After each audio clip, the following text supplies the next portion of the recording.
Jangan lupa subscribe YouTube channel Metro TV News dan jangan lupa nyalakan notifikasinya.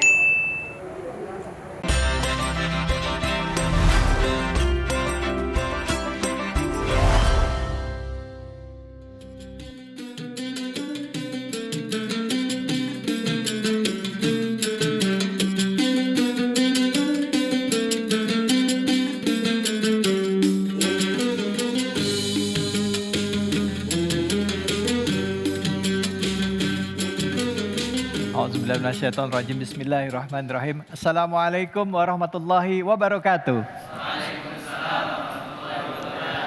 Alhamdulillahirabbil alamin. Shalatu wassalamu ala asrofil anbiya'i mursalin sayyidina Muhammadin wa ala alihi washabihi ajmain, amma ba'du. Alhamdulillah kita kembali lagi bersilaturahim dalam program Tanya Buya. Tentunya hanya di Metro TV. Bicara Ramadan esensinya adalah membersihkan diri. Nah, untuk membahas tema ini, membersihkan diri dan menjaga bagaimana kita bisa terus menjaga keistiqomahan kualitas ibadah yang sudah kita dapatkan di bulan Ramadan ini. Nah, sudah hadir bersama kita guru kita Buya Yahya Al-Bahjah yang insya Allah akan membahas tema kita ini dengan luas dan memberikan kesempatan Anda untuk bertanya juga. Assalamualaikum warahmatullahi wabarakatuh, Buya. Waalaikumsalam warahmatullahi wabarakatuh. Bagaimana, Buya, kita bisa pertama membersihkan diri kita, menjaga kualitas ibadah kita, dengan tetap mempertahankan identitas kita sebagai umat muslim, Bu ya. Silakan. Baik, bismillah. Alhamdulillah, wassalatu wassalamu ala rasulillah habibina sayyidina Muhammad bin Abdullah wa ala alihi wa ashabihi wa mawalah, amma ba'd. Yang harus kita sadari, kita akan sekarang belajar sam'iyat ini, hal yang gaib.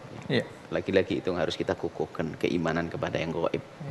Tentang surga, neraka, balasan nanti, agar kita selalu waspada. Ini namanya ilmu akidah. Maka kita harus benar-benar belajar bagaimana kita ini di saat berkeyakinan itu adalah benar. Maka ini mungkin yang akan kita jadikan saat ini adalah, hari ini adalah momen bagi kita untuk merancang perjalanan kita yang akan datang. Setelah kita membersihkan di Ramadan, kan sudah puasa. Maka sekarang ayo kita melangkah di yang akan datang. Sebetulnya kalau dalam agama kita adanya zakat fitrah dan sebagainya. Itu dalam Wiranto mensucikan jiwa kita kan. Dengan zakat fitrah itu dengan zakat membersihkan jiwa kita. Ada zakat diri kita biar suci.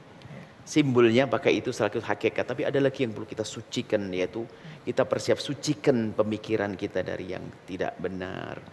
Iman kita yang ada sedikit hal-hal yang mengotori iman kita harus kita bersihkan.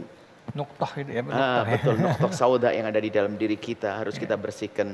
Tapi ingat, belajar akidah itu memang kadang hak batil. Tapi kita harus punya rambu-rambu. Ini bukan berarti mencaci agama lain ya. Mungkin saudara-saudari kami yang kaum Kristiani, Hinduis dan yang lainnya, ini ranah keluarga kami. Anda pun di saat Anda membahas tentang agama Hindu, Buddha, Kristen, bebas. Suka Anda sesuai dengan keyakinan. Tapi kami yang beragama Islam tentunya tidak saling mencaci di sini. Caci maki tidak. Agama kami, agama Islam melarang mencaci. Nggak boleh mencaci Tuhannya orang lain, nggak boleh. Tuhan yang diyakini orang lain maksudnya, itu nggak boleh kita mencaci. Maka di sini kami perlu memberikan juga untuk kita bagaimana agar kita yang selama ini kan tampak bahwasanya anda ini berpuasa mengharapkan sesuatu agar selamat di hadapan Allah kan. Tapi di sana tuh banyak rintangan sepanjang perjalanan kita ini. Pertantangan tuh banyak, maka kita harus punya rambu-rambu. Maka pertama, kenalilah siapa Anda. Kenalilah siapa Anda. Loh, kalau tidak tahu kita ya akan kemana, kan nggak ngerti. Anda ini adalah pedagang di pasar ya, perginya ke pasar kan begitu. Anda ini adalah seorang insinyur ya, Anda seorang apa sih? Ibarat begitu. Kalau kita tahu kita, maka kita tahu fungsi kita. Apa yang harus kita kerjakan. Saya itu seorang apa? Seorang guru matematik yang ngajar matematik. Mengenal diri itu penting banget. Kalau tidak kenal dirinya, orang tidak tahu dirinya, nggak bisa berbuat sesuatu yang manfaat.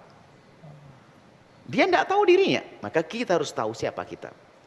Untuk menjadi orang selamat, nanti kita harus tahu bahwa kita adalah seorang Muslim. Muslim. Dahulu nggak ada selain Islam, Islam saja, nggak ada embel-embel yang lain. Dulu. Ini untuk langkah ke depan ya. Mohon maaf di luar Islam Anda bebas Anda membicarakan, mendiskusikan agama Anda. Kami bicara di keluarga kami, keluarga kaum muslim. Mohon maaf, keharmonisan dalam bernegara ini harus dijaga betul. Artinya jangan gampang tersinggung kalau ada orang mendiskusi tentang agamanya di lingkungannya. Iya. Orang Nasrani bahas agama Nasrani di lingkungannya, orang Hindu di lingkungannya, orang Buddha di lingkungannya, itu bebas mereka karena mereka punya kewajiban untuk menambahkan keyakinan di agama balmoloknya masing-masing. Kita pun juga demikian. Nah, cuman jangan sampai diadu oleh sebagian orang caci maki, ini enggak. Maka Islam adalah agama yang harus kita yakini, agama yang paling benar. Cuman bersama berjalannya waktu, ada juga mungkin pertukaran budaya atau penetrasi lah barangnya, perembesan pemikiran-pemikiran, sehingga di dalam Islam sendiri mulai ada distorsi, perubahan-perubahan yang karena berinteraksi dengan yang lainnya. Sehingga perlu di situ ada maka kelompok-kelompok yang keluar dari kelompok yang tepat benar, sehingga perlu lagi dipilah. Sehingga di situ ada setelah Islam turun menjadi Islam ahli sunnati wal jamaah. Di sana banyak kelompok yang lainnya. Tapi yang harus kita pegang ini ahli sunnati wal jamaati. Apa sih ahli sunnah wal jamaah? Adalah satu kelompok yang dengan ciri khas berpegang kepada ahli bait Nabi Muhammad dan sahabat Nabi Muhammad sallallahu alaihi wasallam. Ini yang harus kita pahami. Identitas pertama adalah Islam. Yang kedua ahli sunnati wal jamaati. Identitas yang ketiga adalah kita harus setelah ahli sunnah wal jamaah ini ternyata melebar juga. Ada ahli sunnah yang perlu dibenahi, diluruskan. Mengaku ahli sunnah tapi kadang tidak ikut manhaj ahli sunnah. Ahli sunnah kan itu ikut sahabat Nabi dan mencintai sahabat Nabi, ahli bait Rasulullah SAW. Maka di sini perlu, makanya ada seorang imam besar dalam madhab kita berakidah, yaitu Imam Abul Hasan Asy'ari. Maka di situ ada Asy'ariyah atau Abu Mansur Al-Maturidi. Sehingga setelah Islam, harus Islam yang harus kita pilih Islam ahli sunnah wal jamaah, Asy'ariyah atau Maturidiyah. Dan setelah Asy'ariyah Maturidiyah belum, harus kita tahu dari identitas kita. Saya harus Asy'ariyah atau Maturidiyah. Tentunya di sini adalah kalau ada orang mengikuti yang lain, bukan berarti harus salah mereka. Kalau bertentangan dengan yang kita yakini ya salah dong. Kita harus begitu masalah keyakinan kayak gimana. Setelah Asy'ariyah ada nanti namanya Sufiyah. Manhaj tasawuf adalah berakhlak. Setelah Sufiyah, maka sekarang ada Sufiyah diantemi. Padahal sifat bersih hati. Yang terakhir adalah bermadhab, kalau tidak madhab Hanafi, Maliki, Syafi'i dan Hambali. Karena apa bermadhab itu mempermudah? Mungkin kita jelaskan selain masalah bermadhab dan seterusnya. Jadi Islam, ahli sunnah wal jamaah, Asy'ariyah, Sufiyah, bermadhab. Seperti itu. Masya Allah. Ini identitas. Anda harus tahu bahasanya Anda seperti itu. Jadi istilah yang kalau kita mengenal diri kita jadi lebih paham ke depannya ya Bu. Iya dong. Soalnya begini Bu ya, kalau tadi yang sampaikan Bu ya, saya banyak mendengar orang mengaku ahlul sunnah wal jamaah. Tapi ada juga yang mengatakan bahwa, tadi kan Bu ya mengatakan baru habis Asy'ariyah ada Sufiyah. Ada yang mengatakan dari kelompok ahlus sunnah wal jamaah, Sufi itu sesat. Nggak benar itu Sufi itu. Nah, tapi nanti kita bahas ya. Sambil kami berikan kesempatan bagi Anda pemirsa untuk bertanya dan juga jamaah yang di sini ya.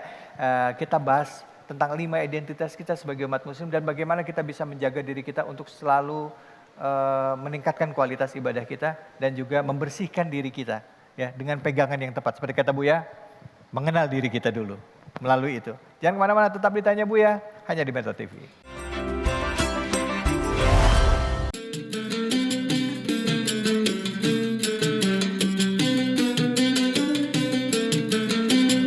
Kita sepakat bahwa Islam itu agama yang mengajarkan kita untuk bisa menjadi hamba Allah yang selamat dunia dan akhirat. Tadi Buya mengatakan ada Sufi, ada juga yang mengatakan Sufi itu, ajaran Sufi itu nggak tepat. Nah itu bukan ada di dalam koridor ahlul sunnah wal jamaah. Gimana kita bingung nih Buya jadinya? Memang ada beberapa kelompok. Kita tidak berurusan dengan orang-orang semacam itu. Semoga Allah memberikan hidayah. Jadi begini, Islam itu sangat jelas. Kita sebutkan ahli sunnah wal jamaah Asy'ariyah Maturidiyah. Itu yang tersebar ke penjuru dunia. Islam di Indonesia adalah Asy'ariyah Maturidiyah. Biarpun orang-orang nggak tahu kalau dia Asy'ari, sudah biasa dengan sifat 20 dengan ini sudah. Bermadhab Syafi'i maknanya ngikuti ulama, ngikuti Imam Syafi'i. Furudul wudu, sitatun dan sebagainya. Yang batalkan wudu adalah ini, sudah biasa. Itu sudah benar. Ini tidak dianggap, jangan dianggap salah. Ini bermadhab gitu. Bermadhab maknanya kita sederhanakan, jangan bermadhab dimaknai dengan makna yang sulit itu. Bermadhab yang ngikuti ulama. Ulama yang paling bisa kita kalau ingin ikut ulama adalah yang tentunya yang sudah jelas ulamanya. Lah kalau madhab Imam Syafi'i misalnya diikuti oleh para ulama, diikuti para ulama bukan sekedar ngikuti, mikir juga. Sehingga ada pendapat Imam Syafi'i sekalipun yang juga yang ditolak. Ada pendapat yang diunggulkan, tapi ini manhajnya Syafi'i. Padahal sama-sama mazhab Syafi'i ya. Tapi mereka ada diskusi yang cantik untuk menemukan satu solusi. Makanya kita ngikut di sini, madhab bermadhab. Kemudian ke madhab Asy'ari, dari masa ke masa. Nah sekarang Asy'ari juga disesatkan, kan aneh banget. Kalau Anda menganggap benar, cukup Anda benar. Kalau ingin diskusi, tapi Anda harus menyesatkan di media dan sebagainya.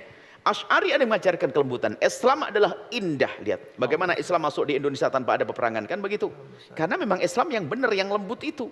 Bukan Islam yang Islam dengan penuh kelembutan, ya, penghargaan kepada agama lain sekalipun. Kemudian juga masalah tasawuf. Tasawuf itu akhlak. Memang ini permasalahan kita, ada pelaku-pelaku tasawuf.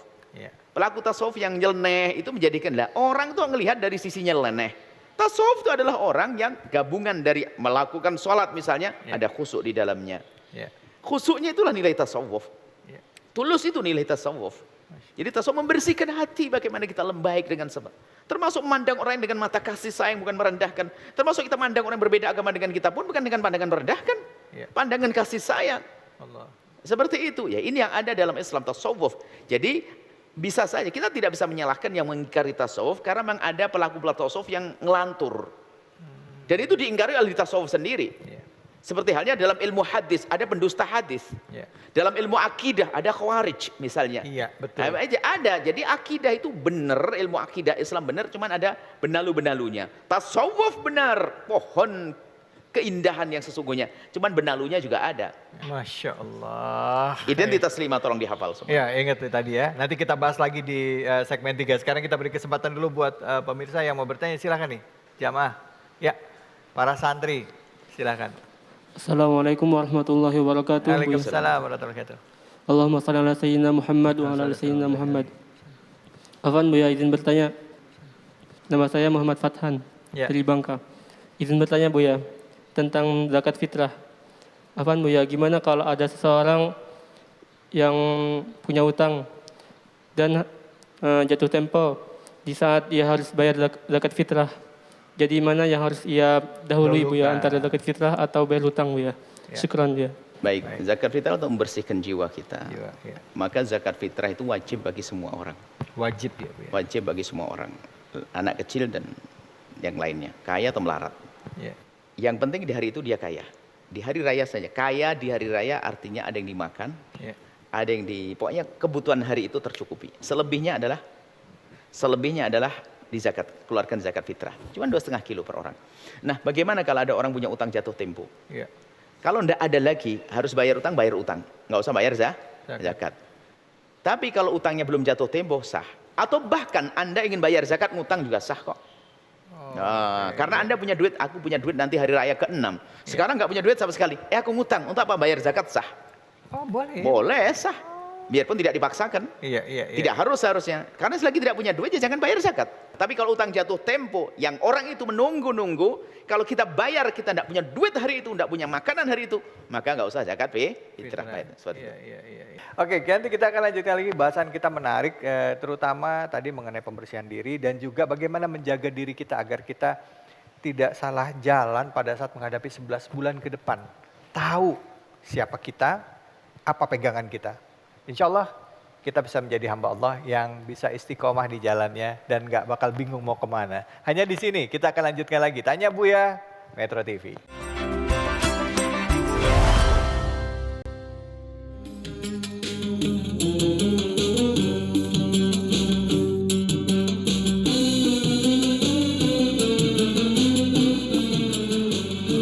Iya, di dalam Islam ada beberapa mazhab. Bahkan imam-imam mazhab yang kita yakini di dalam Islam itu ada 4 ya. Islam Ahlus Sunnah wal Jamaah khususnya. Itu ada Imam Abu Hanifah, Imam Maliki, Imam Syafi'i, dan Imam Hambali.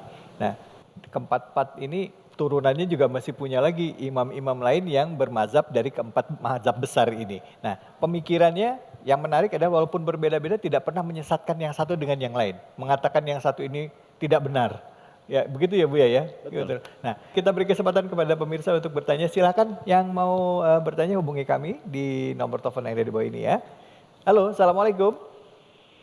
Halo, assalamualaikum. Waalaikumsalam. Assalamualaikum Buya. Ya, siapa di mana ini? Dari Fatima dari Jakarta. Oke, Fatima Jakarta, silakan pertanyaannya Fatima. Buya, saat Idul Fitri dikatakan kita kan sudah kembali dalam keadaan suci. Nah, apa itu yang dimaksud dengan pensucian tersebut, Buya? Nah, karena selepas Idul Fitri kan biasanya kita tak lepas dari dosa. Artinya ada sesuatu nih yang belum sepenuhnya suci. Jadi, apakah yang dimaksud dengan pensucian tersebut? Baik. Terima kasih, Buya. Ya, makasih Mbak Fatimah. Silahkan. Terima kasih. Itu maksudnya bukan memastikan Anda atau kita sudah suci.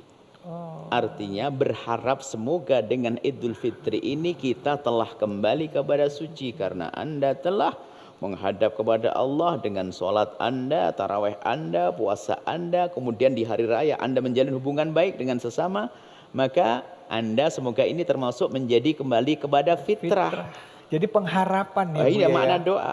Makna doa pengharapan. Sehingga memang hendaknya begitu, kan ada hadis bahasanya orang masuk bulan Ramadan kok keluar belum diampuni, celakalah dia. Karena apa? Di Ramadan tidak aktif dia. Makanya kalau orang aktif di Ramadan, dia termasuk insya Allah golongan ahli fitrah tadi, ahli yang fitri, mendapatkan fitri. Hari rayanya pun digelari dengan Idul Fitri, hari raya Idul Fitri. Karena apa?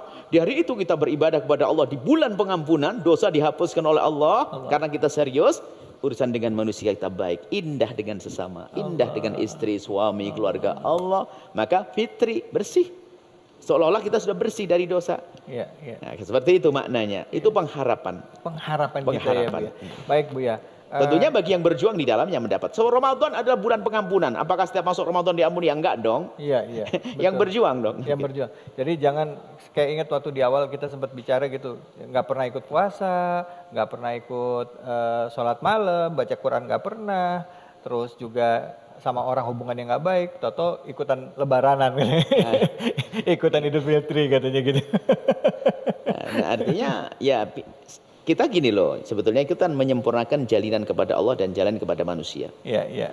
Yang puasa di bulan Ramadan itu kan menjalin hubungan baik dengan Allah. Berlebaran itu adalah bagaimana kita menjalin hubungan baik dengan sesama manusia. Ini yang paling berat dengan manusia ini. Iya. Harus kita punya hati benar-benar lapang nih, memaafkan, nggak menghilangkan dengki, dendam, benci dan seterusnya. Ini yang paling penting. Iya. Coba kita refresh lagi, Bu ya, tentang 5 identitas tadi dan juga bagaimana kita bisa menjaga keistiqomahan ke depan. Rambu-rambu apa saja yang harus kita perhatikan? Jadi sebetulnya kami hanya ingin menghadirkan satu rambu-rambu. Kan kita mulai dari awal belajar ilmu akidah. Membersihkan hati, hubungan dengan sesama dan sebagainya dengan Allah. Maka ini harus ada rambu-rambu dan peraturan-peraturan yang kita patuhi. Dan itu telah tertuliskan dalam, kita yakini, akidah Islam, ahli sunnah wal jamaah, Asy'ariyah, Maturidiyah, kemudian Sufiyah. Karena Sufiyah mendidik akhlak. Bagaimana kita menghilangkan dendam dan tidak merendahkan orang lain, memandang orang dengan Sufi. Makanya mengingkari Sufi aneh banget. Asy'ariyah mengingkari Asy'ariyah aneh banget. Nah, kemudian bermadhab. Ini bermadhab mempermudah. Tadi ada orang imam madhab itu sebetulnya kan saling dekat sekali. Imam Malik gurunya Imam Syafi'i, Imam Syafi'i guru Imam Ahmad bin Hanbal. Ulama dengan ulama berbeda pendapat. Kalau kita ketemu orang tidak kunut tidak ada masalah. Tapi di saat ketemu dengan ustadz kecil ini menjadi berantem. Nah, ini sederhana. Makanya yuk kita belajar. Yaitu selagi masih lingkup ini, 4 madhab ini, kemudian manhaj tasawuf. Ini indah, tidak usah khawatir. Maka maksud kami adalah yuk kita semuanya benar-benar memastikan kalau saya sudah berada di jalan ini. Jangan-jangan kita di luar dari ini. Maka cirinya, apakah di luar sana ada yang benar? Ya, kita tidak menutup kebenaran dari siapapun. Hanya yang bertentangan dengan ini ya jelas salah dong. Kita harus meyakini dong. Masa mengingkari dengan manhaj Asy'ariyah? Maka mencari dengan madhab 4 ini. Ini kan tidak benar. Kayak gitu loh. Sedangkan mazhab Asy'ariyah ini udah jauh lebih dulu. Dan diakui oleh banyak ulama yang ada. Hampir seluruh dunia seperti itu. Jadi intinya pun demikian, setelah itu Imam Abu Asy'ari mengatakan kita tidak gampang mengkafirkan orang, mencaci orang juga jangan, gampang tidak. Tapi kita punya manhaj. Ingat bahwasanya kepada semuanya pemirsa di mana berada, ciri Islam yang benar yang kami sebutkan dengan identitas 5 adalah dia adalah indah. Yang tidak indah bukan bagian dari Islam. Ada tasawufnya, ada manhaj Asy'ari tadi, ada bermadhab. Kemudian juga akidah Islam. Saya ulang, harus hafal semuanya. Islam, ahli sunnah wal jamaah, Asy'ariyah, Maturidiyah, tasawuf, bermadhab. Masya Allah. Ini adalah 5 identitas kita yang jadi pegangan kita, jadi rambu-rambu kita ke depannya. Dan Islam itu indah tadi kata Buya. Betul. Dan rata-rata orang sudah 5 ini, cuman dia tidak sadar, nggak ada masalah. Kalau kita ke kampung-kampung, soalnya mereka sudah ini. Sudah ini. Kalau tiga Imam Ahmad Syafi'i, sifat 20-nya kenal Imam Ghazali dengan ihya'nya dan sebagainya. Tasawuf sebenarnya semuanya. Cuman makanya sengaja kita pasang rambu-rambu gini, kenapa? Ada orang mencoba merusak ini semuanya. Yang sudah indah jadi rusak karena muncul orang-orang aneh ini. Masya Allah. Baik Buya, terima kasih banyak ilmunya hari ini Buya. Semoga apa yang kita dengarkan hari ini, kita simak ini benar-benar bisa meresap dalam hati kita, pikiran kita. Dengan niatan pertama adalah ibadah kepada Allah, menghambakan diri kepada Allah dengan memaknai Islam dengan sebenar-benarnya. Sehingga Islam yang nampak dan dirasakan oleh orang lain yang belum beragama Islam atau tidak beragama Islam adalah Islam yang indah, rahmatan lil alamin. Baik, semoga kita termasuk orang yang bisa menjemput kemenangan dan semoga Allah jadikan kita orang-orang yang bisa kembali fitrah. Wabillahi taufiq wal hidayah. Assalamualaikum warahmatullahi wabarakatuh. Salam. Sallu ala Nabi.